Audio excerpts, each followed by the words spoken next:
जी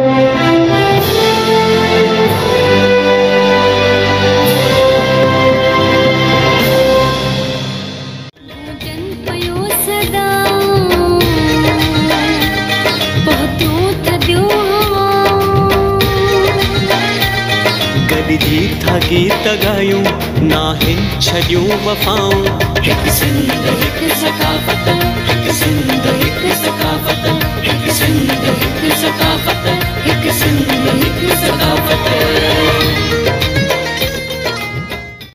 मोर माण्हू शींह जड़ा शहज़ोर माण्हू अंगणे अचन मेहमान चमन सब भली करे आया ओ भली करे आया भली करे आया ओ भली करे आया भली करे आया भली करे आया सोरह बाल जो पटको पाए कुल्हन ते अजरक सोहनी सजायन सोरह बाल जो पटको पाए कुल्हन ते अजरक सोहनी सजायन मलमलाखड़ा मेला मचाइन मलमलाखड़ा मेला मचाइन अंगणे अचन मेहमान चमन सब भली करे आया हो भली करे आया भली करे आया हो भली करे आया सिंधु जावा सब मोर माण्हू शींह जड़ा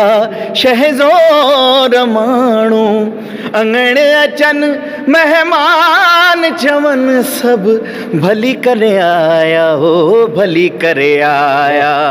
भली करे आया भली करे आया शायरी हुई सर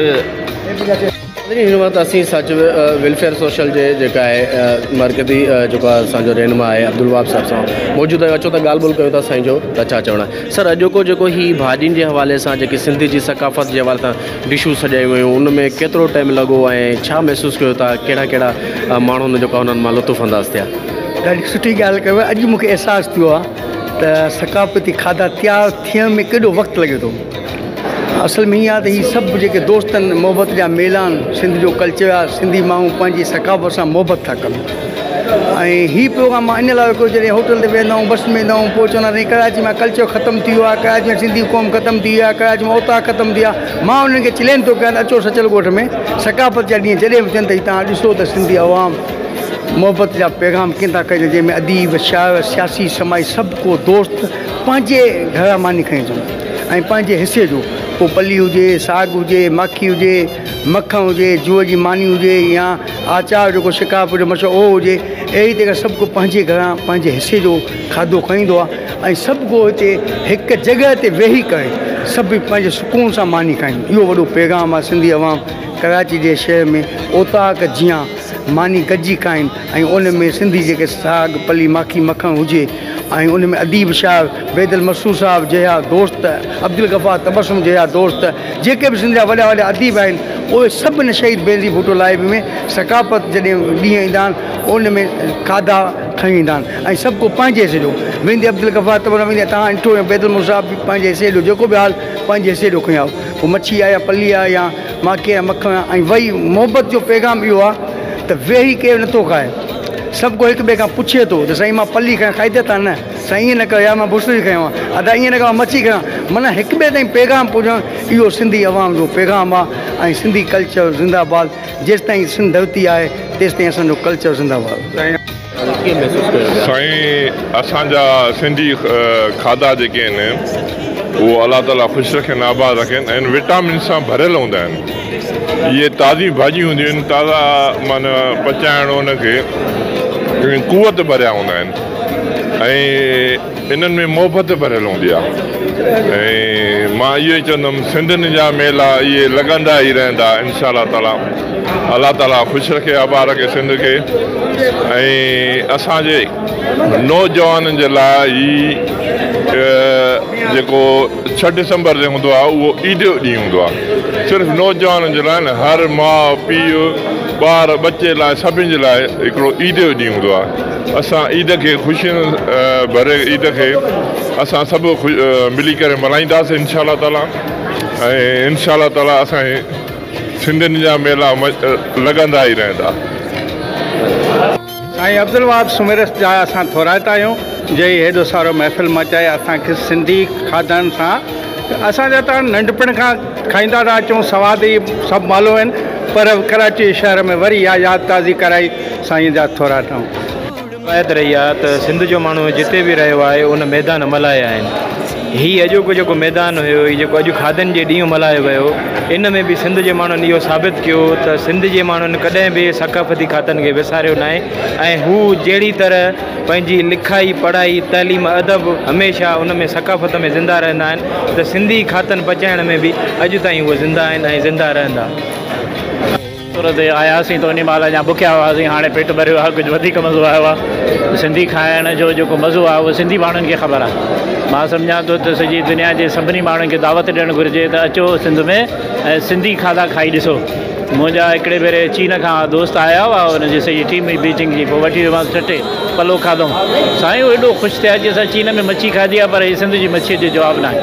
हिते वरी जेके इहे सभु डिशिस आया आहिनि उन्हनि जे खाधनि जो सभिनी जो अलॻि अलॻि मज़ो, गिरो हितां गिरो हितां गिरो हितां, इहो मज़ो आयो ॾाढो। कंहिं जहिड़ो कंहिं छन में वेठा हुजूं, कंहिं शादीअ में आया हुजूं, हुकरा पिया लॻनि, रड़ियूं पियूं थियनि, अबा हेॾे अबा हेॾे अबा हेॾे। ॾाढी ख़ुशी जी ॻाल्हि आहे। सभिनी खे मुबारक हुजे, इहो ॾींहुं मल्हाईंदा रहो,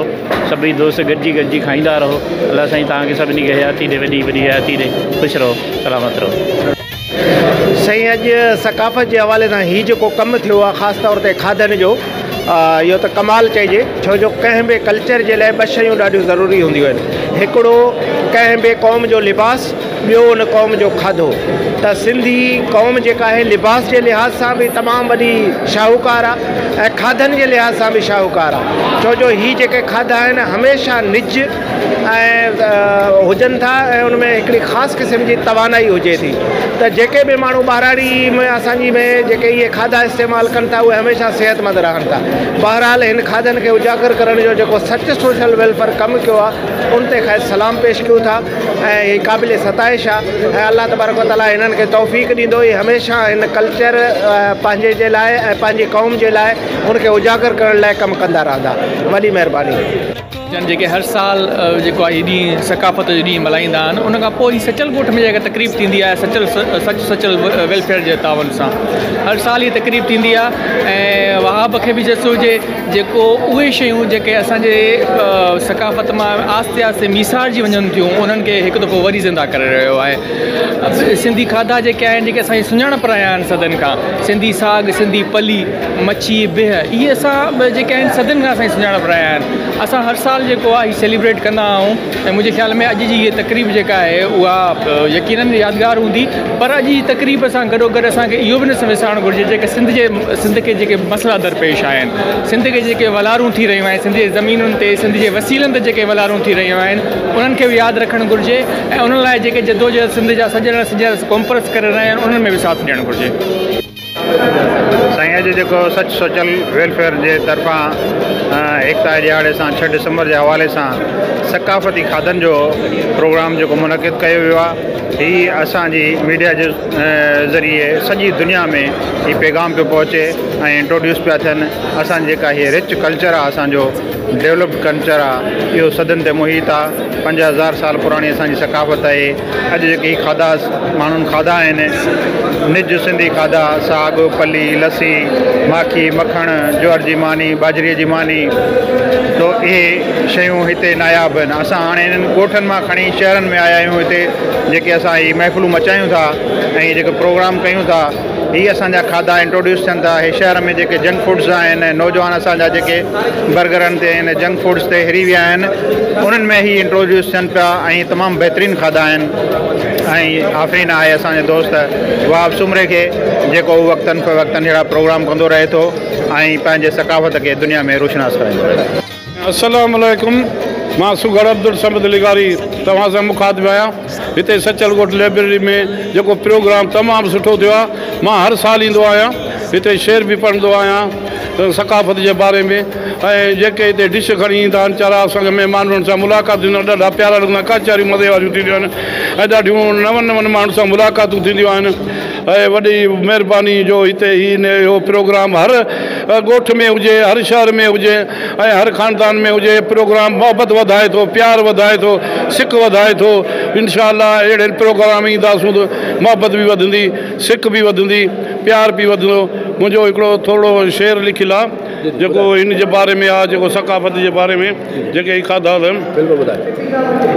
अवल नाम अल्लाह जो ख़ाली खलकण हर सो सारायां सचो धणी साहिब रब सतार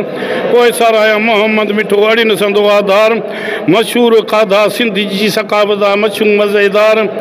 भुना भुगला पसंदा कोरमा कोफ्ता कढ़ाई फिराई बिरयानी खुशबूदार वहजा सुरीला जवान सिंध जा ॾिठे दिलि थे ख़ुशि बहार हर को पचाए अचे पंहिंजे घरां सजण लहनि था सार वेही गॾिजी खायूं था माखियूं मखण मज़ेदार मुलाक़ातूं थियूं थियूं मोहबत संदियूं मिलनि था मुहिब मिठा मनठार काज़ी काफ़ी कुर्बदार दोस्त अचनि था जानब जलवेदार जिन खे ॾिठे ॾींहं थिया से मिलिया मुहिब मिठा मनठार सिंध सकाफ़त खाधे जी असां मल्हायूं पिया ही ॾिहाड़ो यार सभिनी जा ॿेड़ा थियनि पिया पार लोक मजलिगारी चए ॾिसो अॼु सकाफ़त ॾींहं जे हवाले सां सॼी सिंध जेको आहे जॾहिं 6 डिसंबर खे सेलिब्रेट कंदा आहिनि त उन खां पहिरियां सचल ॻोठ में हिकिड़ी सिंधी खाधनि जी तक़रीब थींदी आहे ऐं सच सोशल वेलफेयर जो दोस्त आहे वहाब सुमरो उहो सभिनी साञा वधन खे इकठे कंदो आहे ऐं यकीन तमामु घणी ख़ुशी थी आहे त ख़ाली कोन्हे को हिते माण्हू खाइण ईंदा आहिनि सकाफ़ती खाना खणी हिते मोहबत जी ॻाल्हि थींदी आहे हिते भाईचारे जी ॻाल्हि थींदी आहे हिते अमन अमान जी ॻाल्हि थींदी आहे ऐं पंहिंजे कल्चर सां पंहिंजे सकाफ़त सां उन्हनि जी इश्क जी ॻाल्हि थींदी आहे त यकीन तमामु घणी ख़ुशी थी आहे ऐं अॼु जो जेको सॼी सिंध में तयारियूं हलनि पियूं 6 डिसंबर जे हवाले सां त हीअ बि उन सिलसिले हिकिड़ी कड़ी आहे त हीअ कराची जे शहर में ही सकाफ़ती खाधनि ते जेका गैदरिंग थी आहे त इहा इंतिहाई शाइनान तरीक़े ऐं 6 डिसंबर ते हीअ मैसेज ई पियो वञे त 6 डिसंबर ते सॼी सिंध जा माण्हू नंढा वॾा शहर में जीअं निकिरंदा आहिनि पंहिंजे सकाफ़त सां पंहिंजे कल्चर सां मोहबत जो इज़हार कंदा आहिनि ऐं हिन ॾींहं खे क़ौमी ईद तौर करे मल्हाईंदा आहिनि त यकीन तमामु घणी ख़ुशी आहे ऐं हिन ख़ुशी में असां सभिनी दोस्तनि खे पंहिंजे भाइरनि खे सियासी कारकुननि खे आम माण्हुनि खे अपील कंदासीं त ख़ुशूसी तौर ते मीडिया जे दोस्तनि जेका टापे रखी आहे सिंध जा ॿेट सिंध जी मिल्कियत ऐं सिंध जूं ज़मीनूं सिंध जी मिल्कियत त हीउ ॾाढो सुठो उनवान आहे इन ते जेकॾहिं 6 डिसंबर ते सॼी दुनिया जूं नज़रूं सिंध ते हूंदियूं ऐं सिंध जे माण्हुनि जे वातां जॾहिं हीअ दाह थींदी हीअ आवाज़ु उथंदो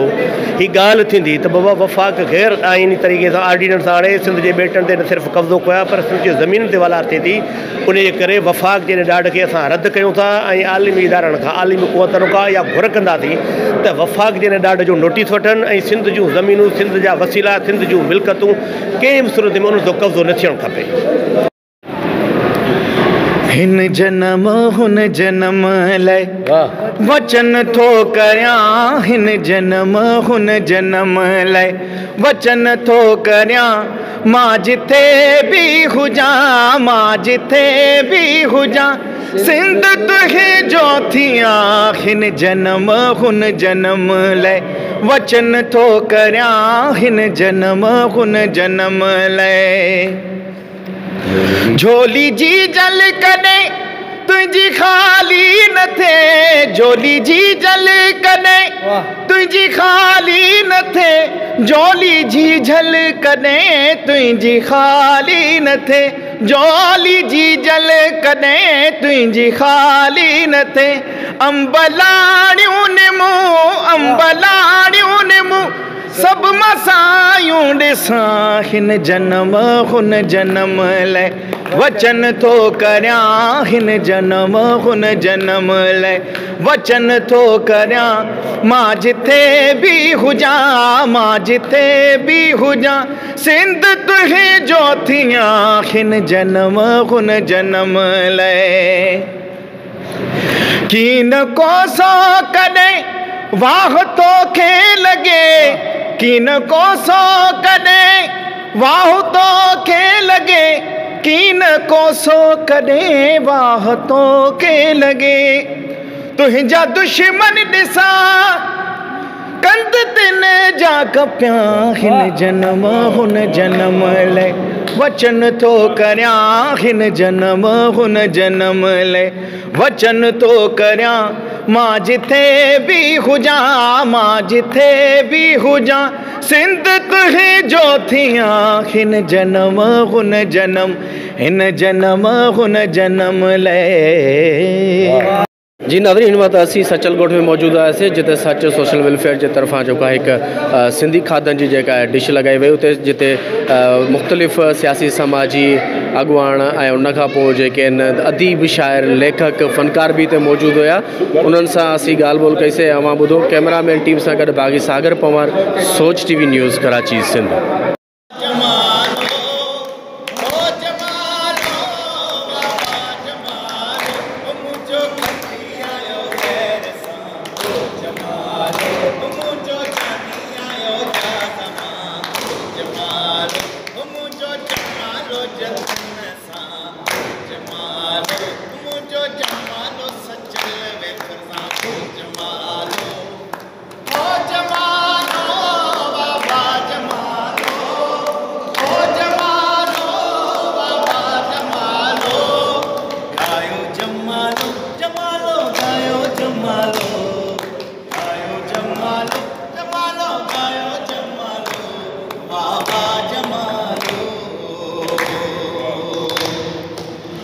फकीर बोनियाला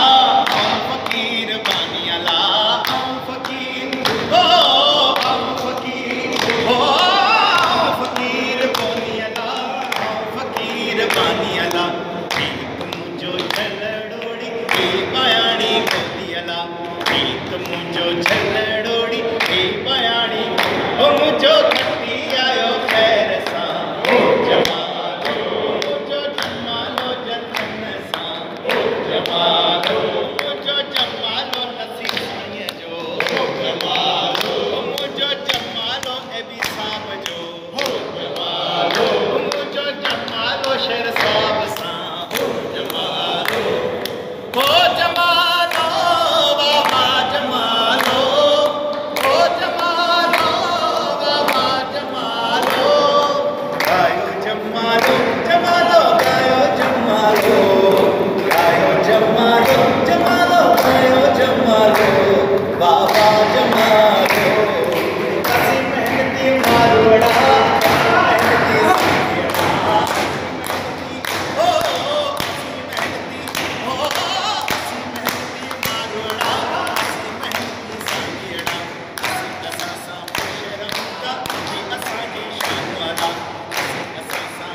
सब्सक्राइब कयो हमारे पंहिंजो चैनल सोच टीवी के बेल आइकन के दबाएं कदें भी न विसारींदा। सब्सक्राइब करें आपके अपने चैनल सोच टीवी को और बेल आइकन पर क्लिक करना ना भूलें। Don't forget to subscribe our channel Soch TV and press the bell icon.